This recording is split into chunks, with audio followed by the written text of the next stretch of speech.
Santeiro! Ô Santeiro!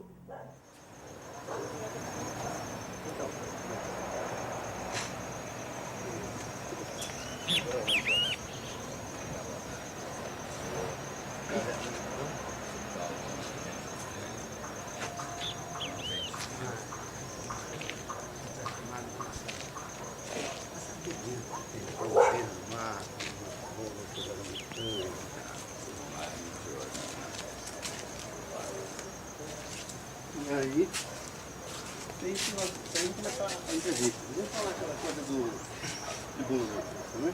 Como é que está esse trabalho, como é que você está indo lá, esse tipo de coisa. Atenção, vai começar.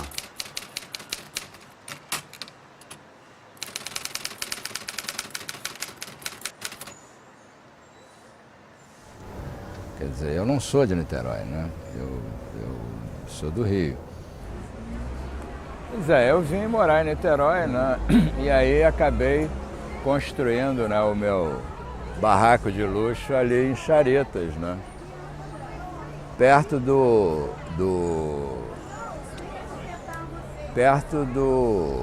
casarão, né? Que foi a sede da Casa Grande do Seminário São José. E, inclusive, o meu terreno, né, fica ali, eu comprei porque tem uma escada de pedra secular, né, construída pelos meus ancestrais, né, os escravos. Aí eu achei que eu ia ficar perto, né, do meu passado remoto. E de fato, né, tá lá ela, perto do meu local de trabalho, né, e aonde eu vou. E perto também tem um cemitério também perto.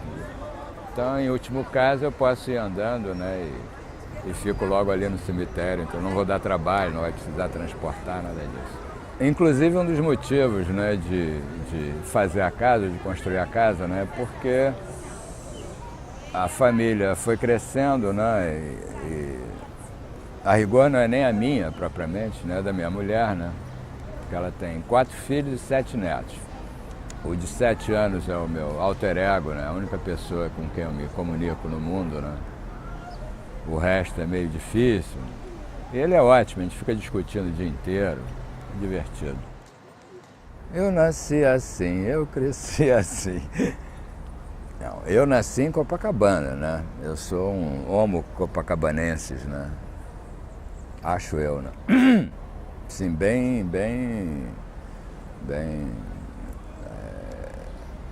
exemplar, né? Meus pais são mineiros, né?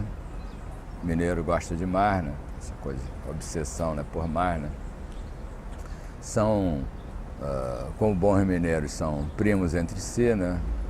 Em 3º grau, acho, uma coisa assim. Então, minha família toda tem o mesmo tronco familiar, é de Sabará, né? E, inclusive, né, tem a anedota do nome, né? que eu já contei isso algumas vezes, com grande sucesso. Santeiro, né? Por quê, né? Bom, tem uma versão, a versão mais oficial, digamos, é porque um antepassado meu era ourives, né, em Sabará. Todo mundo é ourives de Sabará, né? Ourives de prata, né, basicamente. E ele fazia, né, umas peças religiosas, né, crucifixo, enfim, estatuetas e tal. E saía vendendo, né, meio caixeiro viajante, né, saía vendendo pelas cidades próximas e tal. E aí teria ganho o apelido de santeiro, né, por fazer santo, figuras de santo e tal. Bom, essa é uma versão, né? Mas uma tia minha, entendeu, por parte de mãe, ela contou que seria a verdadeira origem do nome, que eu gostei mais. Que era esse mesmo personagem, né, como ele era caixeiro viajante, ele ficava muito tempo fora, né, viajando em outras cidades e tal.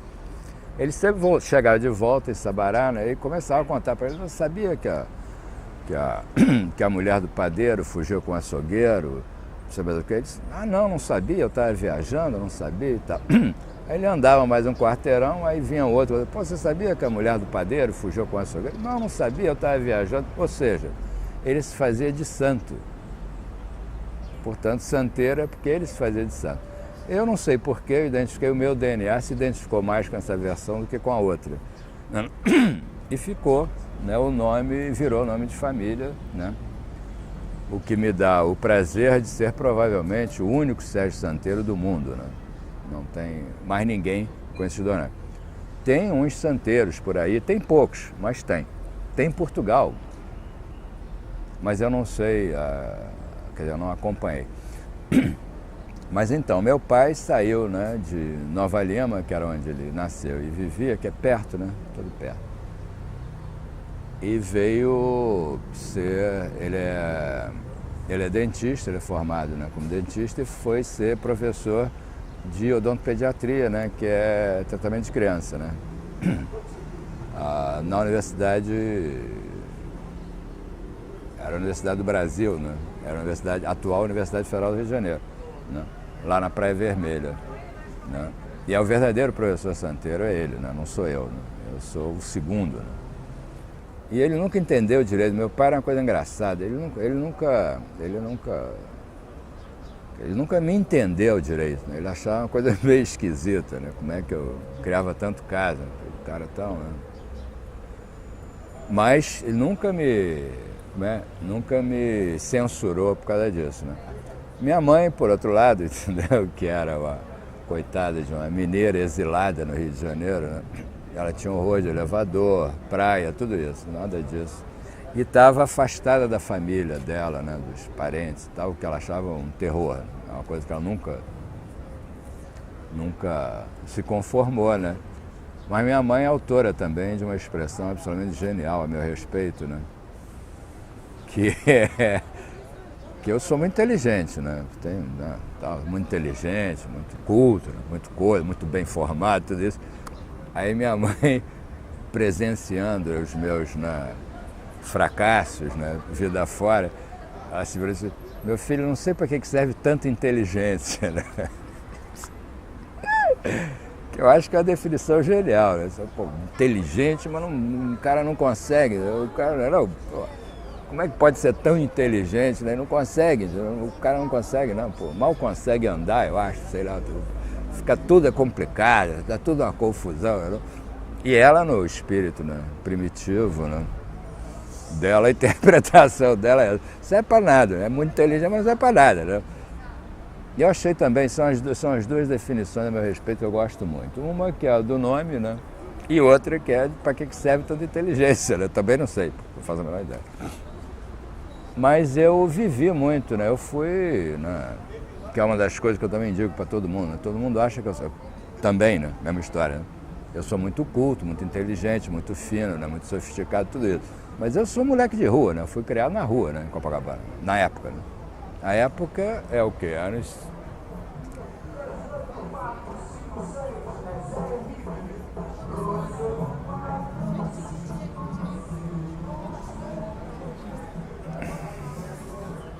tinha a famosa Praia do Júnior, né? Todo mundo sabe que era um antro, né, de permissividades, né, várias. Né? Tinha umas coisas que eu nunca frequentei, eu sou um pouco recatado, né? Eu nunca frequentei rendezvous, como se dizia na época. São os puteiros, né, as casas de tolerância, que era uma prática comum, né? Todo mundo fazia, mas eu não tenho jeito para essa coisa, eu acho coisa meio... Eu gosto do esporte, mas não em grupo, não, né? Não como tarefa coletiva. Tarefa coletiva eu acho meio complicado. E Copacabana tinha, né? Na minha rua mesmo, Felipe de Oliveira, né, para onde eu mudei, né, mais tarde, tinha um na rua, na própria rua, era uma casa, né? Uma casa assim, meio assim, né? Tinha casa ainda nessa época. E a gente passava em frente, tinha um lance, tinha umas coisas meio assim, né? E boa parte da rapaziada frequentava, né? Mas eu não sou filho de família, então não frequento esses lugares, né? Eu comecei, né, na universidade, né, não como professor, né, mas eu fui estudante, né, em Sociologia na PUC em 64, né, quando eu entrei na universidade. Depois eu comecei a fazer cinema e fiz toda a minha formação, né? A minha escola de cinema foi a Cinemateca do MAN, né? Onde a gente viu os filmes todos, via toda a história de cinema. E na proximidade, né? Lá da Cinemateca,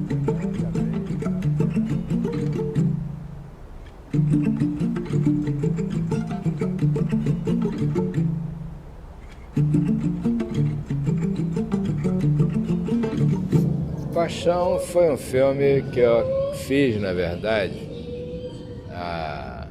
motivado, né, pela existência do Festival JB Mesbla. Em 1965, quando eu assisti à mostra, né, foi uma mostra com 12 filmes, se eu não me engano, na época, que eram os filmes amadores, né, não podia ter profissional envolvido. E eu acompanhei esse festival. No festival, né, o Antônio Calmon, né, com Infância, teve uma presença muito marcante.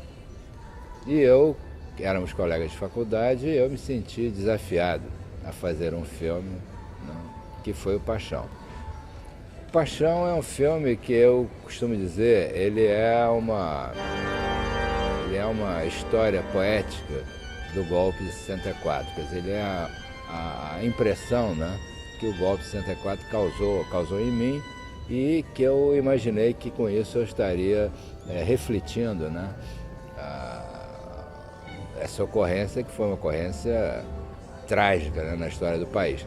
Naquele momento, no primeiro momento, como todo mundo sabe, em 64 exatamente, não se tinha ideia, né, da dimensão, das consequências, né, do golpe, que foram se revelando ao longo do tempo. Naquele momento eu defini, então, o golpe como a morte da palavra, né? Eram 3 circunstâncias, né, em que a palavra era perseguida, né? Era um militante, né, numa favela, era um professor na faculdade e, finalmente, era um profeta, né, que discursava para os peixes. E os 3 acabam morrendo no final do filme, que é a figura, né, que eu encontrei para representar o golpe de 64. Esse foi em 1966, né, que o filme foi feito, e participou do segundo Festival de Cinema Amador, né. O Festival de Cinema Amador, propriamente, foi as 2 primeiras versões, 65 e 66. E depois criou-se o Festival JB também, né, de curta-metragem, que é onde apareceram vários filmes e vários autores, né, da época, eu inclusive. A participação no festival foi, na época, né, você tinha geralmente os filmes eram filmes realizados por jovens realizadores, né? não são estreantes propriamente, porque a maioria já tinha feito outros filmes, eu inclusive, mas foi uma forma, né, de trazer para a realização de cinema uma geração inteira, né, que ainda não tinha as condições, né, os recursos para a produção no cinema comercial, no cinema, né, de ficção comercial. E foi, enfim, era o clima de festival, né, aquele ponto de encontro também, né. Mais do que disputa, na verdade, você, pelo menos nesse período, né, você tinha uma coisa que era o fato de você encontrar com pessoas que faziam cinema também, né, que não os já consagrados realizadores, né, do cinema novo. Mas eu insisto, entendeu, um pouco, porque na inexistência, né, de canais de exibição, na inexistência, né, de repercussão, né, o festival era como o carnaval, né, eram 3 dias, né, de farra para compensar um ano, né, de não farra, né. Mas eu acho até hoje que é importante. Agora, eu insisto também, entendeu, que a coisa mais importante no festival, até hoje eu acho, é como eu falei, é o fato das pessoas que desenvolvem a mesma atividade se encontrarem, se conhecerem pessoalmente, não é? Muitas vezes você conhece muita gente através dos filmes, né? Os filmes, né, andam mais rápido, né? Eles são mais ágeis, né, do que as pessoas. Agora, quando você encontra as pessoas, né, que fazem os filmes, né, quando há essa troca, né, é que eu acho que é o que faz o festival ser importante.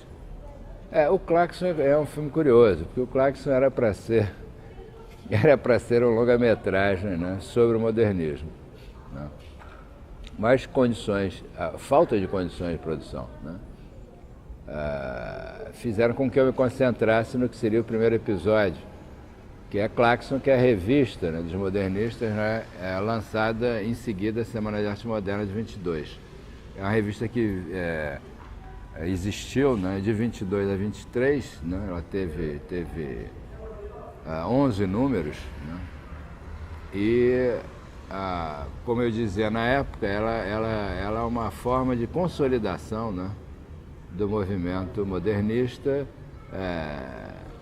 detonado, né, em 22, que, como todo mundo sabe também, é um ano meio simbólico, né? Um ano meio marco, né? Porque foi o ano da Revolta do Forte, né, de Copacabana, e foi o ano de fundação do Partido Comunista, junto com a Semana de Arte Moderna. Quer dizer, você tem 3, né, aspectos, né, da vida social, né, convergindo para uma data que é tida como uma data referência, né, na cultura brasileira.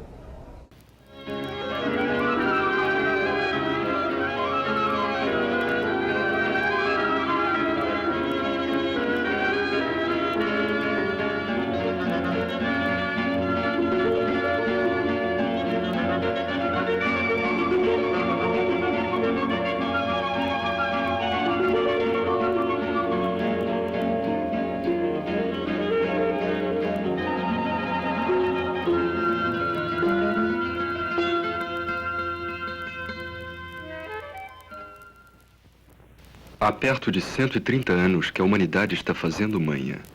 A revolta justíssima. Queremos construir alegria. Molhados, resfriados, reumatizados por uma tradição de lágrimas artísticas, decidimos-nos. Operação cirúrgica. Extirpação das glândulas lacrimais. A BD nasce, né, na continuidade desse processo. Isso que é interessante. Isso é uma bola de neve que vai crescendo, né? Começa com a realização, né, espontânea, digamos assim, de alguns filmes, do primeiro festival, o JB, né? Vai ganhando, né, uma certa presença, né, à medida que os festivais vão sendo realizados, e num determinado momento é que se começa a cogitar, né, da exibição comercial dos filmes, né? E aí, nesse momento, entendeu, é que se percebeu que havia necessidade de você ter uma entidade, uma associação, né, que defendesse os direitos, os interesses, né, dos curta-metragistas, dos documentaristas, enfim, do que eu chamo, as pessoas não gostam muito dessas definições, mas eu gosto, que eu chamo de cinema cultural, né, que é um cinema não prioritariamente ou não fundamentalmente de divertimento, de diversão, de exploração comercial, né? Mas é um cinema de pesquisa, é um cinema de exercício de linguagem, né? Enfim, é um cinema mais construído, na verdade, né? Mais consequente, né, do que a simples exibição comercial. A BD, então, teve esse papel, né, de reunir as pessoas e de lutar, pleitear, né, pela exibição comercial, que acabou se consolidando com a lei do curta, né, que foi a grande oportunidade dos filmes não só serem exibidos, né, mais amplamente, mas das pessoas terem condições de fazer um outro filme, que era o princípio fundamental, né. Resolução Concine, número 137, de 24 de abril de 1987. Regulamenta a obrigatoriedade de exibição, a remuneração e distribuição de filmes nacionais de curta-metragem e dá outras providências. Resolve. É obrigatória a exibição de filme nacional de curta-metragem em todos os cinemas localizados em municípios com população superior a 200 mil habitantes, que exerçam comercialmente a atividade de projeção de filmes estrangeiros na bitola 35mm.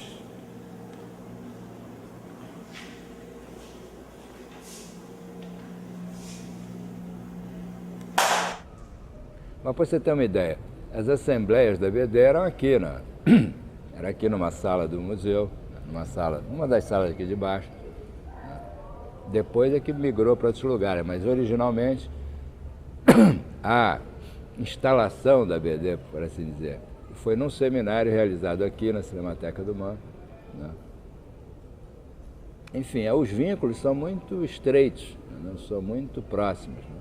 Não só para a produção, como para a discussão, para a luta política, enfim, para essas outras questões. Eu costumo dizer, e aliás isso já foi absorvido, eu dizia, não, a BD é um estado de espírito, ela não é necessariamente, ela não precisa ter essa conformação física, material. Por quê? Porque ela, na verdade, entendeu, ela é a mais completa, né, tradução do cinema independente, né, do cinema que é feito com recursos inventados, né, não pelos próprios realizadores. Coincidiu isso, né, isso foi coincidindo, né, na história do cinema brasileiro, quando, né, o projeto de cinema industrial era o que estava em pauta, né, e ainda está, né, e aliás atualmente até que tem tido um certo sucesso nessa direção, né,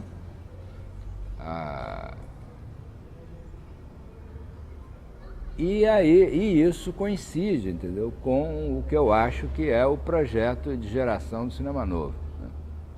O cinema novo, né, que nos antecede, né, enfim, do qual nós somos, né,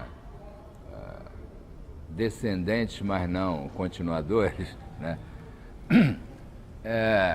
tinha claramente essa proposta, né, que era a proposta da época mesmo, né, de você, enfim, montar finalmente a indústria de cinema no Brasil, né.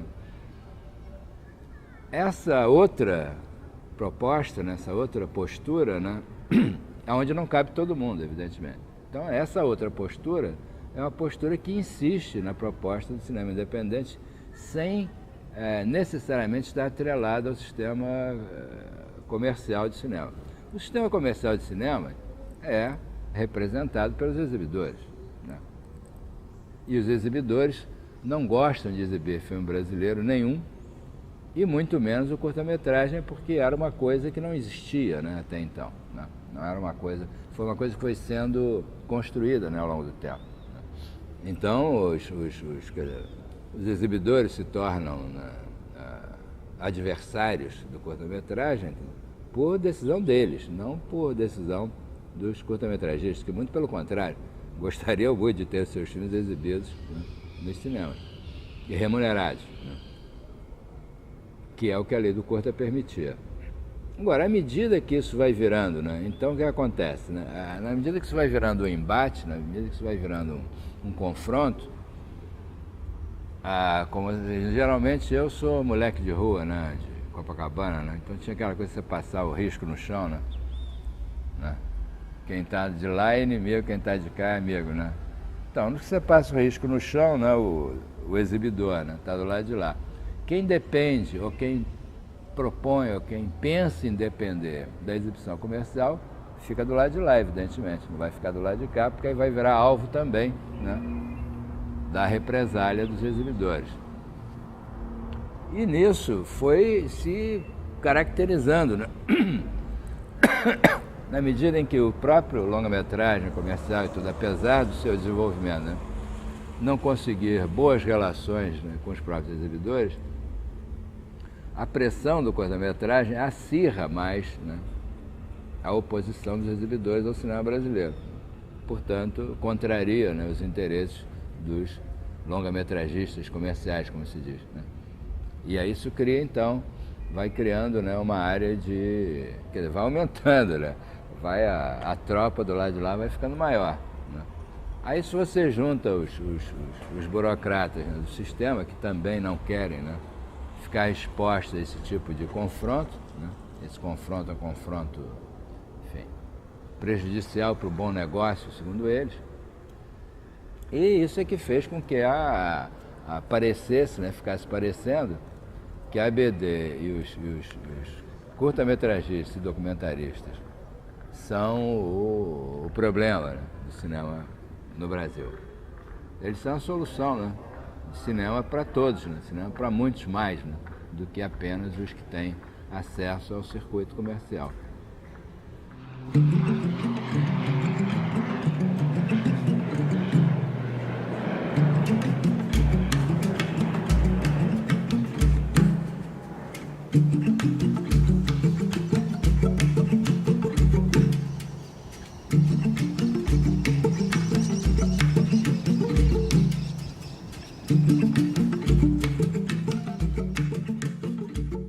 Atenção, música.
Eu sempre digo, né, que cinema não se aprende na escola, né? E acho mesmo, né, que é um pouco assim, porque você vê, né, no cinema brasileiro, que é a minha referência, né, o que você tem? Você tem a formação, né, de pessoal através do acompanhamento das filmagens, né? Então é uma relação de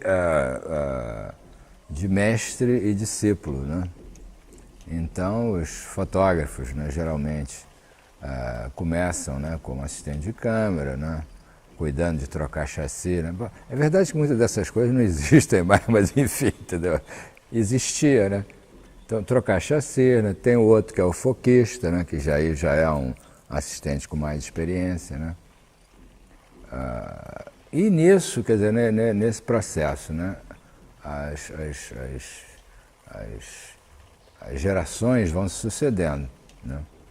E aí até me ocorreu que a forma, né, mais próxima de um curso de cinema, e que eu acho que é o modelo, se é que para seguir algum, é o do tipo Liceu de Artes e Ofícios, né?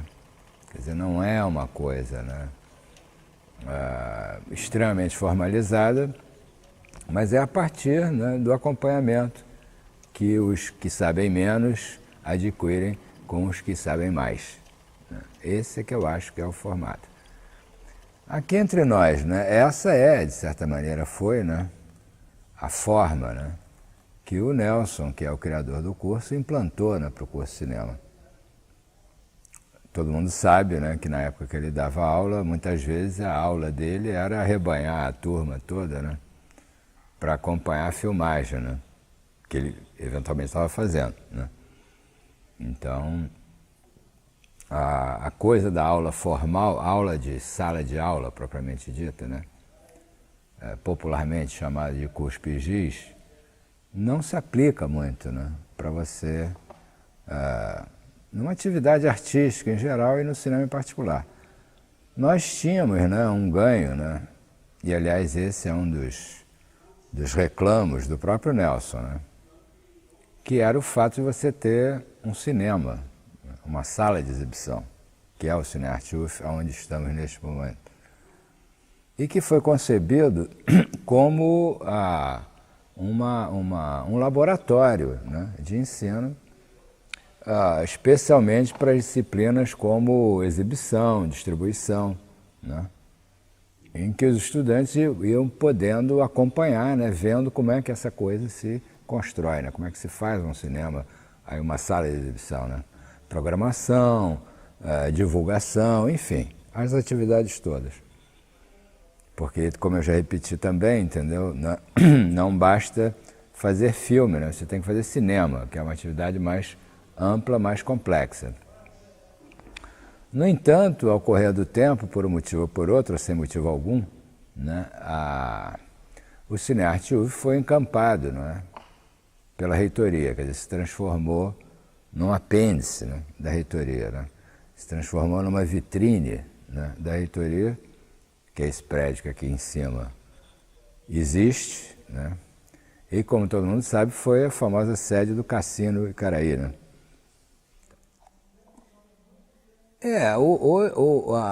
De uma maneira geral, né? Mas aí você sabe como é, né? Enfim, essa conversa é uma conversa meio... Tem uma conversa meio saudosista, mas, por exemplo, um cinema com uma tela desse tamanho assim, né, é uma raridade hoje em dia. É uma raridade, não é? E você sabe que tem uma coisa engraçada no cinema, o charme do cinema, né? O sucesso do cinema. Um dos motivos do sucesso do cinema, sem a menor dúvida, é a diferença de escala, né, entre o espectador, né, que fica pequeno, né, diante da imagem, né, que fica enorme, né. E você imagina um close numa tela desse tamanho, né, o que é, né? É uma coisa fantasmagórica, né? Uma coisa inteiramente irreal, digamos assim. Pura fantasia, né?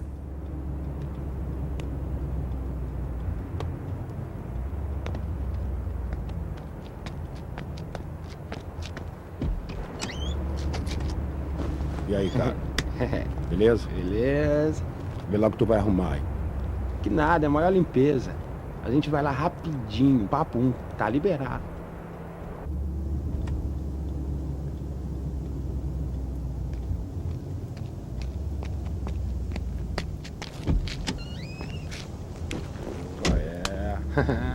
Vê lá o que tu vai arrumar. Que nada, é a maior limpeza. A gente vai lá rapidinho, tá liberado. Papum. Quando você diminui o tamanho da tela, né, você perde essa relação de escala. Né? A primeira coisa que acontece é isso, você perde a relação de escala.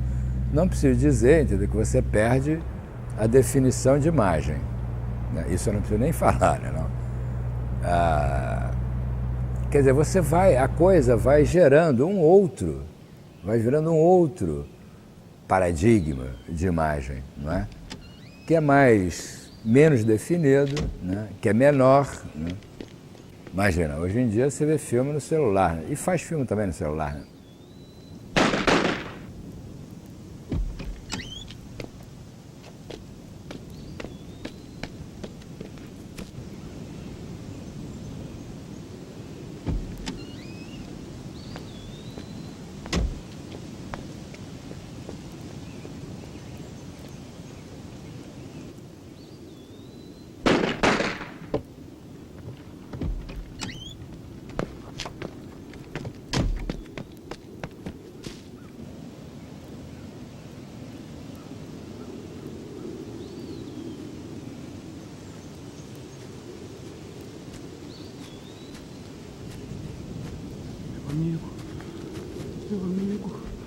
Meu amigo, o que eu posso fazer?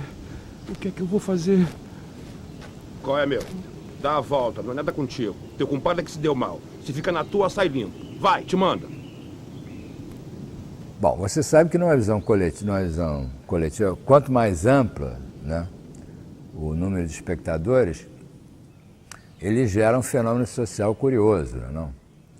Que é um certo compartilhamento de emoções, não é?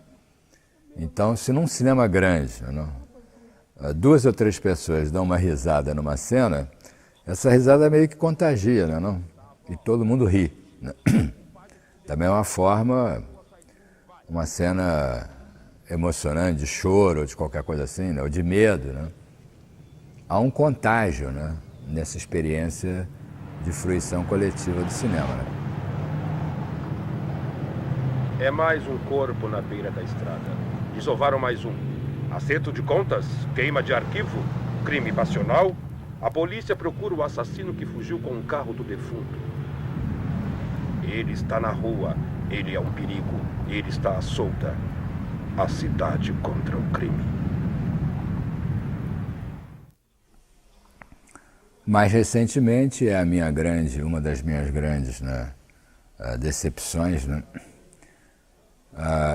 Quando se instituiu o sistema de TV a cabo em Niterói, né, nós rapidamente pleiteamos os canais universitário e comunitário, né? Porque eu acho não, isso é óbvio, né? A área de televisão, né, é para a área de televisão que converge, né, o futuro do audiovisual. Né? Quer dizer, isso é... Né? Então, nós pleiteamos e instalamos, né, os 2 canais, né, o universitário e o comunitário. E, infelizmente, né, durante esses anos, em que isso já tem alguns anos, tem 5 anos, eu acho, essa altura, pelo menos, não tem mais, entrou no ar no ano 2000, então tem 8 anos já, né? Nesse processo, infelizmente, deu por desentendimentos, como sempre, né? O fato é que a reitoria sequestrou, né, o canal universitário, né? Assim como tinha feito com o cinema, assim como tinha feito, também chamou a si, né, tirou o canal universitário do ambiente acadêmico e criou, né, uma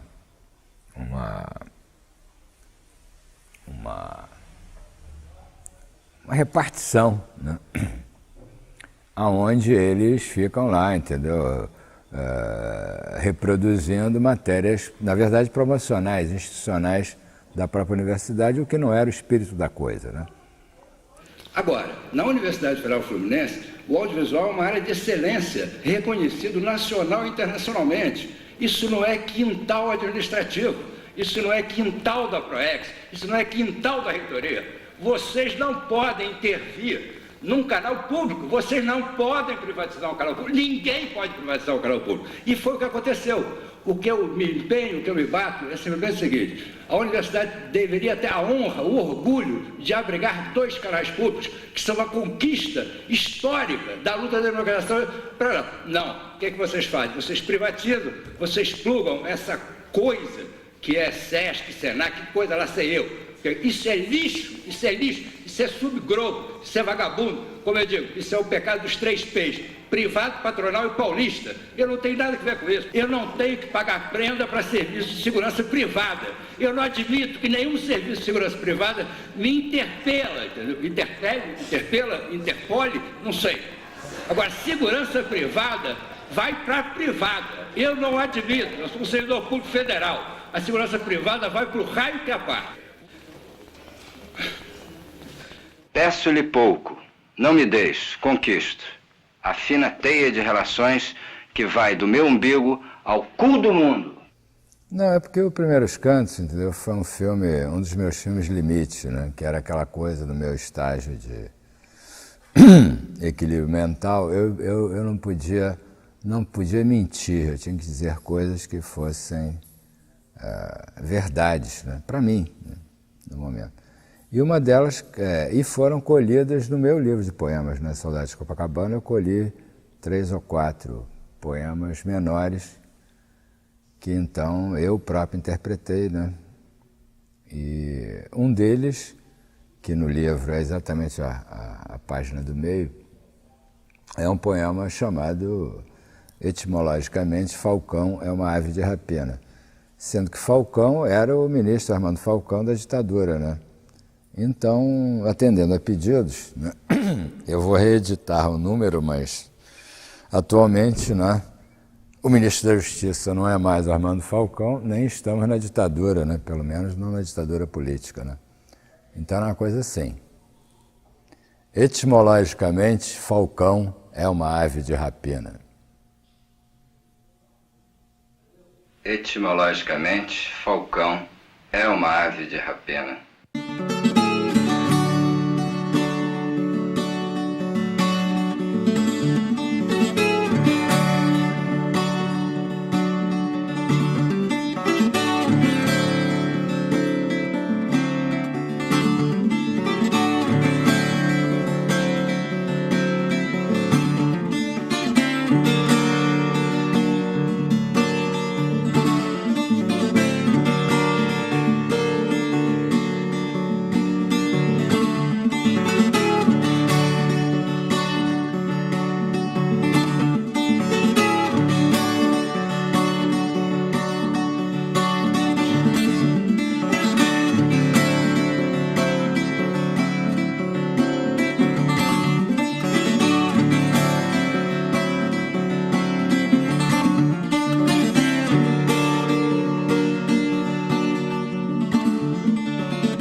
A vítima era sempre uma criança sequestrada à casa paterna, numa aldeia que ficava na região hoje conhecida pelo nome de San Juan de los Llanos. Era burguesa, ou errante, ou sem asilo. Eu entrei na universidade em 64, né? Eu entrei em março de 64, né? O golpe foi em abril de 64, a gente estava mal entrando, né? Depois, na própria universidade, né, através do Luiz Costa Lima, que era professor de Sociologia da Literatura, que era disciplina do 4º ano, mas eu piruava, né, também as outras, né? As outras disciplinas, que me revelou o Sosandres, né, que é o poeta maranhense, né, fantástico, que é autor do Gueza, né, que é um conto, um poema, né, em 13 cantos, né, enorme, poema caudaloso, e que é um personagem que é uma lenda dos índios muiscas, né, da Colômbia, que foge ao sacrifício, né, ritual, né, e atravessa a história, né, do Brasil contemporânea dele, né, 1880, por aí. Não, pois é uma das... Na Respeituguesa, né, então, eu identifiquei no poema, como todo mundo sabe, né, o poema é enorme o poema, né, mas ele tem 2 trechos bastante notáveis, destacados. Um que é uma história do Brasil, né, em que ele comenta, né, uma série de episódios da história do Brasil, a começar pelo descobrimento, enfim. Então, é a forma, inclusive, que eu usei, né, no filme, que era reconstituir a história do Brasil, né, através dos poemas e com iconografia, né, com gravuras, né, da época.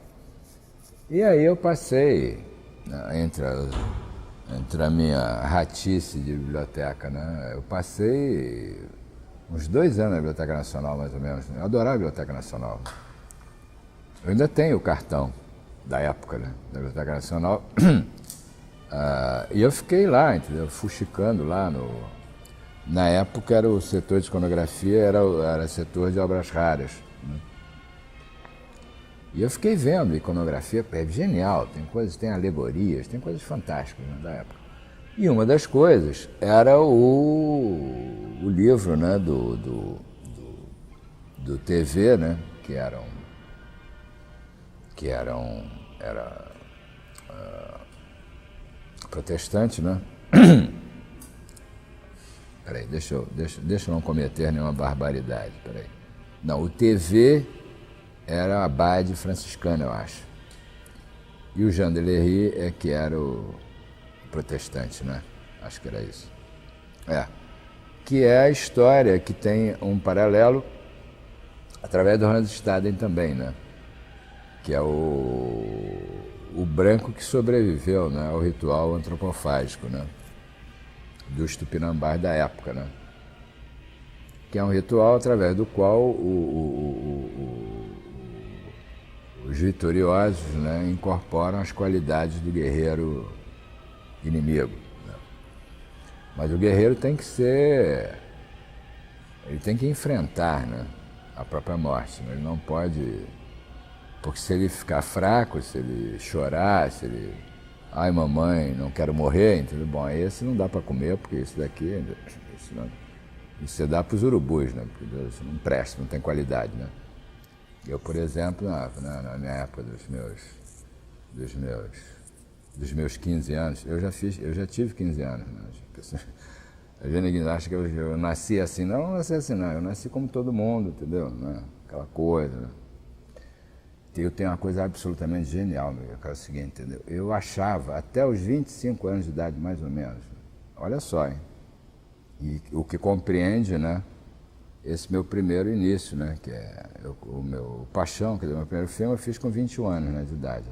Então, estava nessa faixa, eu achava, entendeu, que as pessoas só falavam aquilo de que elas tinham certeza. Eu digo nas conversas, tudo. Então eu participava, acompanhava as conversas, eu não falava praticamente nada, né? Só ficava ouvindo, né? Porque eu ficava ouvindo aquelas coisas, né? O cara, ninguém falava qual da coisa, era fantástico, não, porque não sei lá o quê, tarará. Eu achava que ele estava falando aquilo porque ele tinha estudado, né? Porque, enfim, porque ele tinha certeza do que estava falando. Até o dia que eu descobri que ninguém chuta, né? Diz qualquer coisa, isso era, para mim era impensável, até quase 25 anos de idade, mais ou menos, olha só. Que loucura, né? Aí é que eu desabrochei, digamos assim, bom, pode falar qualquer coisa? Bom, falar qualquer coisa eu também falo, né? Isso não é problema. Sou acometido do que eu chamo de surto messiânico, né? Eu vou me misturando com os filmes e aí é um problema, porque eu fico meio...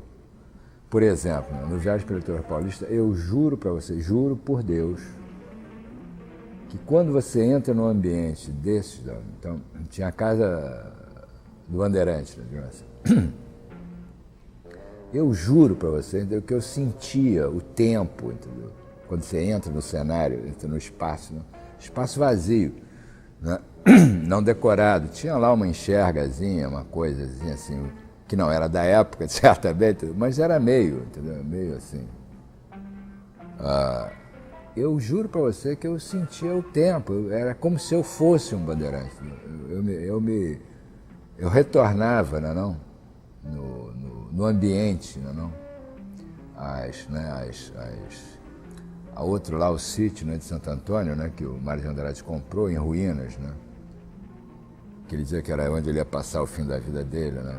E foi restaurado, é lindíssimo, uma coisa fantástica. Você também, aí tinha lá, né, quando eu fui filmar, tinha uma égua, entendeu? Com um cavalinho, né? Inacreditável. Então enquadra a Casa Grande, né? A Casa Grande, né? A casa, que era a peça, né, que eu estava filmando, né? O objeto que eu estava filmando. E a égua com o cavalinho do lado. Quer dizer, eu não botei a égua, não botei o cavalinho, não mandei... Não foi nada disso. Estava lá, entendeu? Esperando para ser filmado. Porque uma das minhas descobertas a respeito de cinema, sobretudo de cinema documentário, na minha modesta opinião, entendeu? O que acontece é o seguinte, no momento que você planta uma câmera, entendeu? A realidade se apresenta para ser filmada, entendeu? Ela própria, entendeu? Ela se produz. Você não precisa fazer nada. Você liga a câmera, entendeu? Começa a acontecer coisas ali, as pessoas aparecem, entendeu? Não? A coisa acontece na sua frente. Agora, dá brigas homéricas, né? Teve uma briga famosa, né, no Prestes, né, no filme do Prestes, né? Que eu queria, porque tinha uma frase fora de contexto, né? Que eu queria que tivesse no filme, né? Aí eu disse, aí ele falou, não, porque não. O filme todo em som direto, discurso, né, direto, entendeu? Aí de repente tu bota uma frase, tu tira a frase de um plano e bota no outro plano, porque ele estava de costas, né? E não, tu joga em cima, mas ó, não faço, né? Não como, entendeu? Tira daqui e bota para lá, tá pensando o quê? Entendeu? Isso não. Foi uma discussão brava, né? Mas era uma frase fundamental, porque era um conceito, né, político, histórico, que eu fazia questão que estivesse no filme. Mas não tinha o plano correspondente, não encaixava, não monta, né? Eu disse, não interessa, bota a frase, bota ali de quatro. Foi uma brigalhada ferrenha.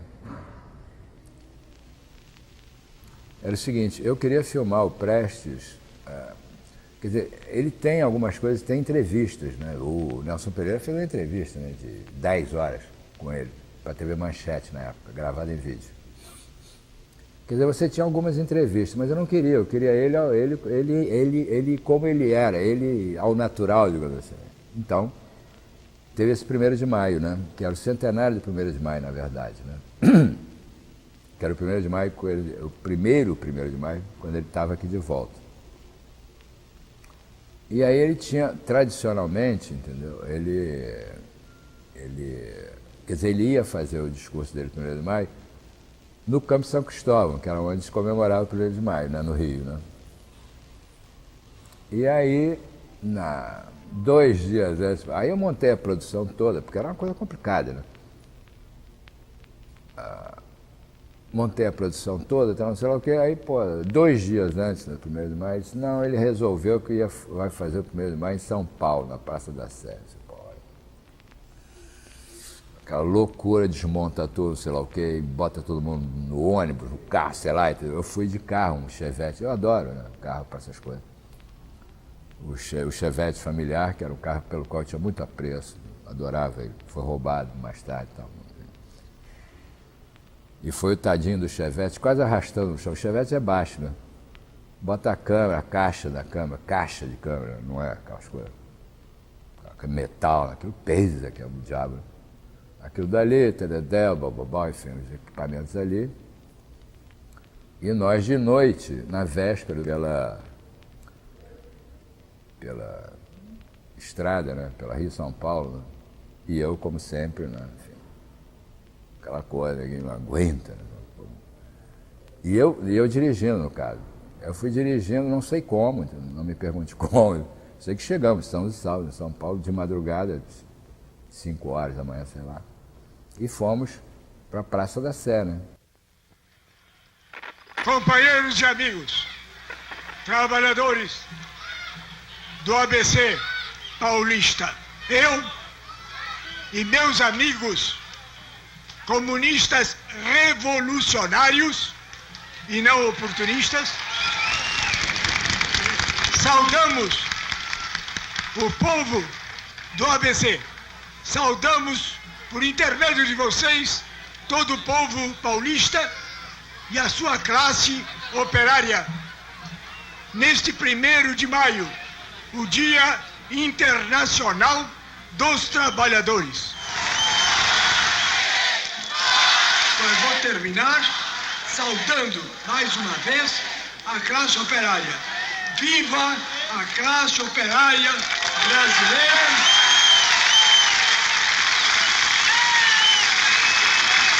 Que marcha para tomar o poder e conquistar um novo regime livre, efetivamente, da exploração do homem pelo homem. E é o ensinamento, né, que ficou mesmo, mais uma vez, você tem que fazer política, não basta fazer filme. Entendeu? Fazer filme, tudo bem, fazer filme é o fundamental, né? Agora, depois de fazer filme, você tem que exibir o filme, você tem que criar as condições, né, públicas, né, coletivas, né, para o filme e a sua continuidade, a sua sobrevivência a partir disso. Então, tem que fazer política. Então, criou-se nesse momento.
Foi rodando.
Casados há 28 anos.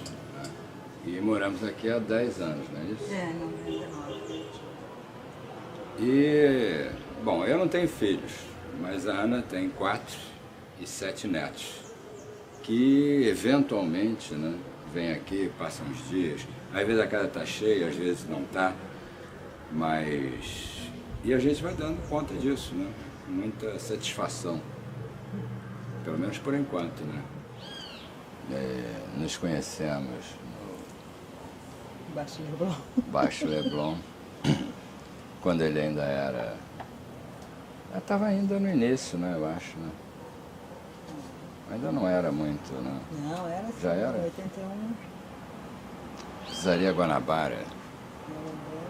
Belo cenário. Chega, né? Matéria não. Por enquanto já está bom, entendeu?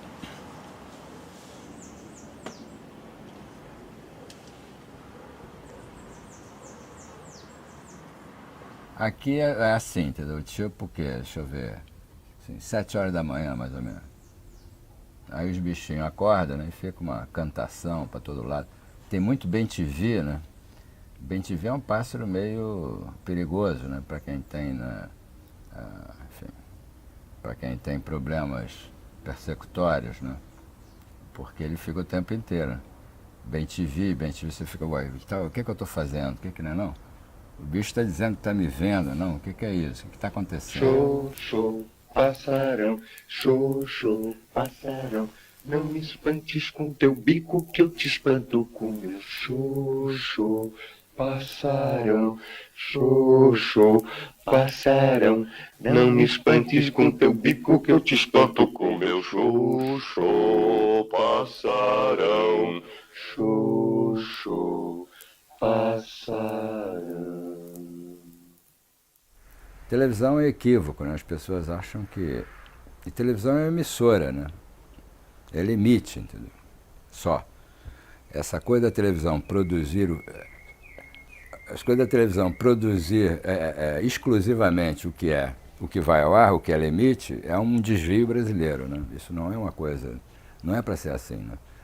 A televisão é para acolher, né, todas as propostas, todos os programas, todas as obras, né, todo o conteúdo audiovisual brasileiro, né, e disponibilizá-lo junto ao público, para que o público, ele próprio, né, escolha, sei lá, entendeu, goste mais ou goste menos.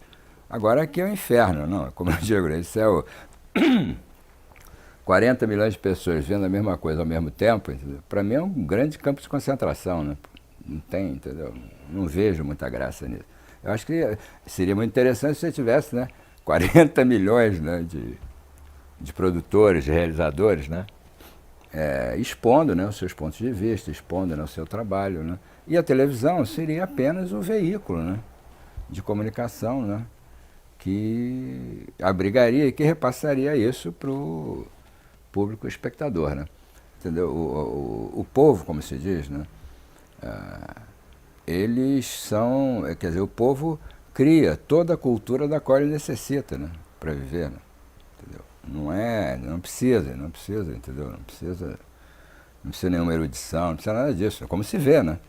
De tempos em tempos você tem, né, uma arremetida, digamos assim, né, de manifestação, né, cultural dos excluídos, né? E aí a elite aos poucos vai pegando carona, vai se apoderando, né, transforma em mercadoria, cria um sistema, né, de exploração danado, né, quer dizer, pesca meia dúzia, né, transforma em milionário e continua o resto da população miserável, né.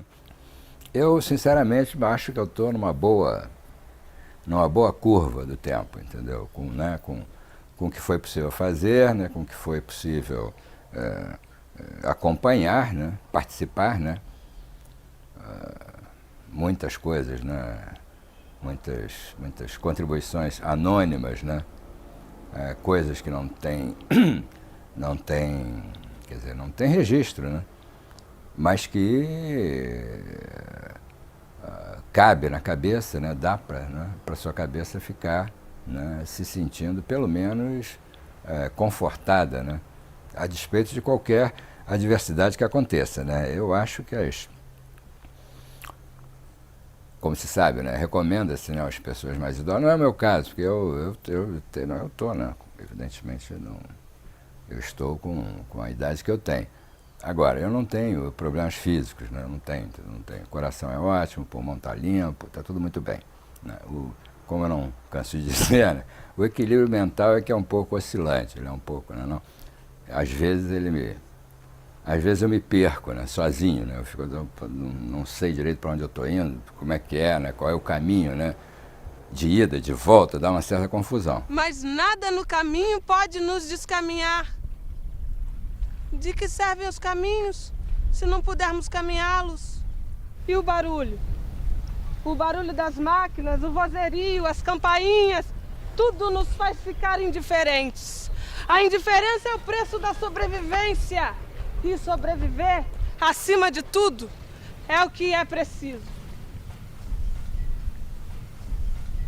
Bem, desculpe, eu tenho que ir fazer a sopa, botar os meninos para dormir. Bom, já que insiste, 2 moedas de 1 é o que me ajuda. Eu tava mesmo só de passagem.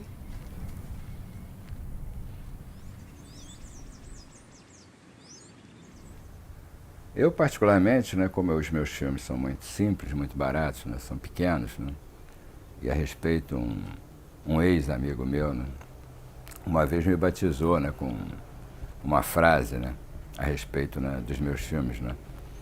A frase é em francês, né, on fait peu, mais on fait ce qu'on peut.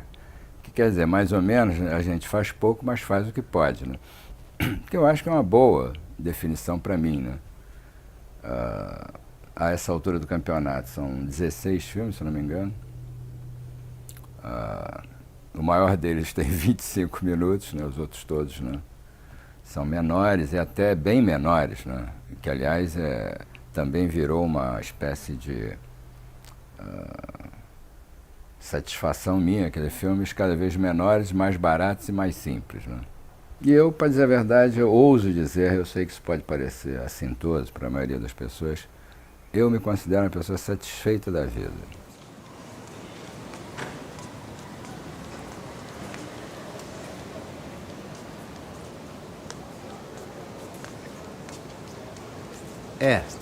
Por enquanto tá bom. Acabou.